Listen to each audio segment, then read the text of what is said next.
নেওয়ার পর ও আমাকে হোটেলে ঢুকাইছে। তারপর আমি বলছি তুমি আমাকে এখানে নিয়ে আসছো কেন?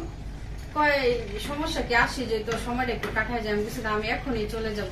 এইভাবে মানে একটা ছেলের সাথে কি জোরাজুরি করা যায়? যেহেতু আবার সে আমার একা নিয়ে গেছে, আমার তো জানেরও একটা ভয় আছে। প্রথমে সে আমার সাথে জোরাজুরি করছে মানে অ্যাকচুয়ালি তারা আমার দিতে বাধ্য করে আমারে।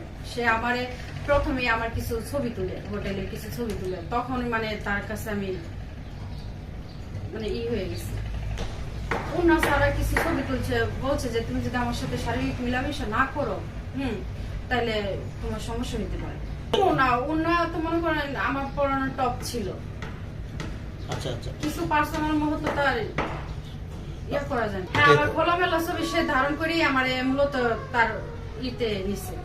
না, বিষয়টা এরকম না যে যেহেতু ও আমাকে মিথ্যা কথা বললে হোটেলে নিয়ে গেছে, নিয়ে যাওয়ার পরে মনে করেন ওখানে ওনাটা কিন্তু ওই টান দিয়ে সরাইছে। ভালো তো দুইজনেই ভাসছি, কিন্তু ও যে আমার এই জায়গায় নিয়ে যাবে এটা কিন্তু আমি ভাবি নাই। তারপরে ওখান থেকে মানে শুরু